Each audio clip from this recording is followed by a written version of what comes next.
अगर आप भी क्लास 6 to 8 के स्टूडेंट है और आपको मैथ्स पढ़ना बिल्कुल भी पसंद नहीं है, बट एग्जाम तो देना ही पड़ेगा और एग्जाम में पास भी होना पड़ेगा, तो आज मैं आपके साथ कुछ टिप शेयर करूंगी जिनको अगर आप फॉलो करते हो तो आप मैथ्स में पास ही नहीं होंगे, बहुत अच्छे मार्क्स भी लेकर आएंगे। तो देखिए वो टिप क्या है, सबसे पहला जो है वो है फॉर्मूलाज। तो देखिए मैथ्स के लिए जो सबसे इंपॉर्टेंट चीज होती है वो होती है मैथ्स के फॉर्मूलाज।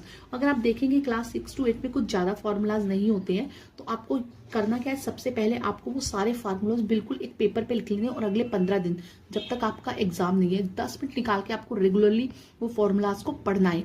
और प्लस उससे रिलेटेड कोई भी सम, यानी कि आपने फॉर्मूलाज तो याद कर लिए बट आपको नहीं पता वो कहाँ अप्लाई करने हैं, तो आपको उनको अप्लाई करना भी आना चाहिए। तीसरी जो इंपॉर्टेंट चीज होती है वो है बॉड मास, यानी कि अगर आप फॉर्मूलाज भी आप पुट करते हैं तो आपको बॉड मास के अकॉर्डिंग पता होना चाहिए। अगर मान लीजिए आपका पैरामीटर का फॉर्मूला है, आपको पैरामीटर ऑफ रेक्टेंगल निकालना है, तो आपको पता है पैरामीटर ऑफ रेक्टेंगल का जो फॉर्मूला होता है वो क्या होता है, 2l+b। अब आपको ये पता होना चाहिए कि पहले आपको बॉड मास के अकॉर्डिंग ये ब्रैकेट सॉल्व करना है। तो ये तीन चीजें आपको देनी चाहिए। और चौथी जो इंपॉर्टेंट चीज होती है वो होती है आपके कैलकुलेशंस, यानी कि कई बार क्या होता है बच्चे के सवाल तो उसको आते हैं बट कैलकुलेशन वो नहीं कर पाता है, जिसकी वजह से उसके पूरे मार्क्स कट जाते हैं। तो देखिए अगर आपको एग्जाम में कोई भी क्वेश्चन आया है तो सबसे पहले जो आपको लिखना होगा वो तो जो गिवन है, यानी कि क्वेश्चन में जो भी गिवन है, जो दिया गया है किसी भी क्वेश्चन में, आप वो लिखिए।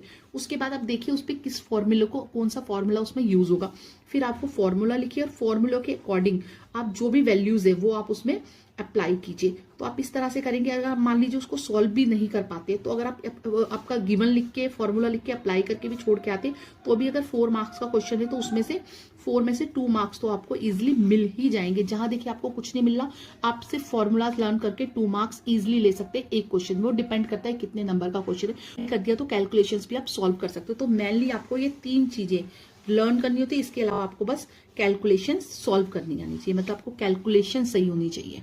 तो अगर आप ये चीजें अप्लाई करेंगे तो आप मैथ्स में बहुत अच्छे नंबर लेंगे। Thank you.